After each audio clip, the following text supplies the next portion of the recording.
Ang mga hugasin dito sa lababo, gabundok na naman sa taas. Ang mga tao dito sa bahay, panay lang ang lamon, hindi marunong maglinis ng lababo. Kung hindi pa tayo magdaldal dito, walang gagawa sa mga gawaing bahay. Ang mga plato nanigas na lang sa lababo, hindi pa rin nahugasan. Sige, Dorinel! Gawin mong panghugas ng kamay ang panghugas sa plato. Tapos gagamitin nyo na namang katwiran sa akin na kaya kayo hindi naghuhugas ng plato, kayo wala ng sabon panghugas sa plato. Yang mga plato, baso na yan, sinasabi ninyo bago nyo iligpit, patutuyuin nyo muna, patutuluin nyo. Tuyot na yung mga plato, yung mga baso, hindi pa rin naliligpit. Dapat sa inyong mga tamad kayo na maghugas ng plato, gumamit kayo ng paper plate. Yun ang magandang gamitin ninyo, yung mga disposable kay mga tamad kayo. Kung sa bagay, saan nga kayo kukuha ng pambili ng mga paper plate?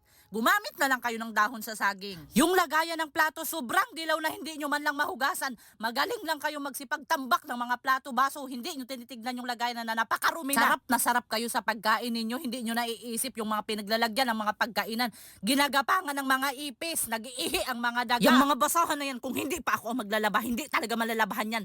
Napakabaho na. Panay lang ang gamit ninyo, hindi kayo marunong maglaba. Yung lagayan ng spans, napakabaho na.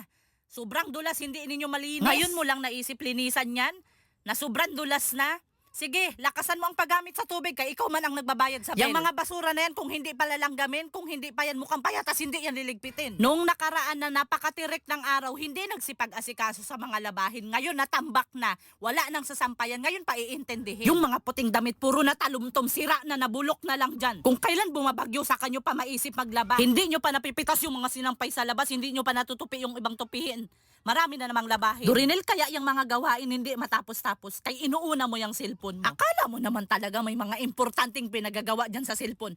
Panay lang naman ang selfie, pakikipag-text. Panay-panay na naman ang order sa online. Makikipagsabayan na naman siya sa mga kaibigan niyang makipagsosyalira. Yung cellphone na yan, kahit naka-charge, panay ang pindot.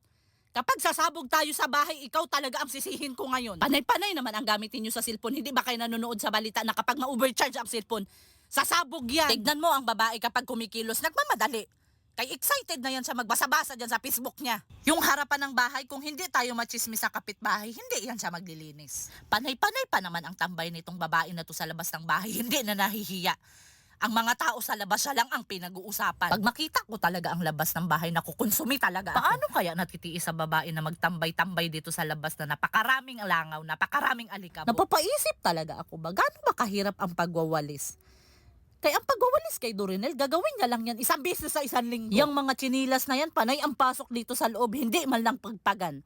Ang gagawin ko dyan sa mga tsinilas na yan, ipatangay ko talaga yan sa mga aso para wala na kayong gagamitin. Total, mga sobrang burara naman kayo. Sanay naman kayo na marumi. Kahit ang mga pits dito sa bahay, nakakaawa na lang talaga, kailit nakakakain. Tapos Dorinel, magtataka ka, bakit hindi masyadong sumusunod sa'yo ang mga pits? Kaya paano susunod sa'yo? Hindi mo pinapakain sa tamang oras. Tatakutin mo pa.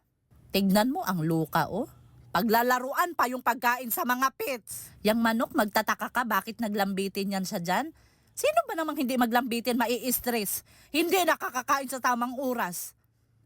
Lalapit ka, magdadala ng pagkain, hindi agad bibigyan. Kay mas aatupagin pa yung ibang bagay. Kahit ako ang maging pits, mawawalan talaga ako ng gana kung ganito ang estilo ni Dorinel. Tignan mo ang babae, oh. Yung ibang pits, binigyan niya na ng pagkain. Tapos itong puting manok, hindi pa niya binigyan. Naiinggit na yan sa iba, kaya nai-stress ang manok. Kaya nakaka-feel yan siya na may pinapriority. Yung mga tupiin na yan, Dorinel, kung hindi pa yan matapos ngayong araw, dadamputin mo talaga lahat yan sa labas ng bahay. Sisilaban ko talaga yan. Mas maganda pa yun, wala ka nang iintindihin. Nakaligo na ang babae, oh. Ang tanong ngayon, nilabhan kaya niya ang panty niya sa kubita? Siguraduhin mo lang talaga, Dorinel, na mahugasan ngayon yung platong ginamit mo. Kung hindi, babasagin ko talaga yan sa harapan mo.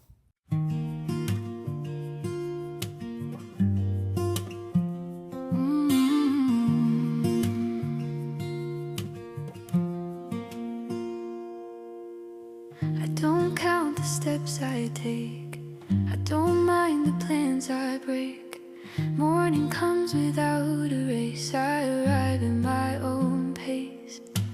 Every breath a gentle start.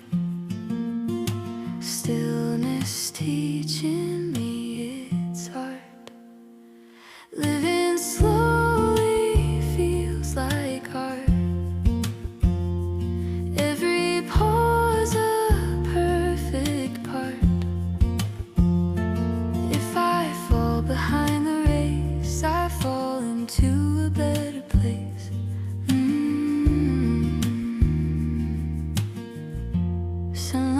resting on the floor.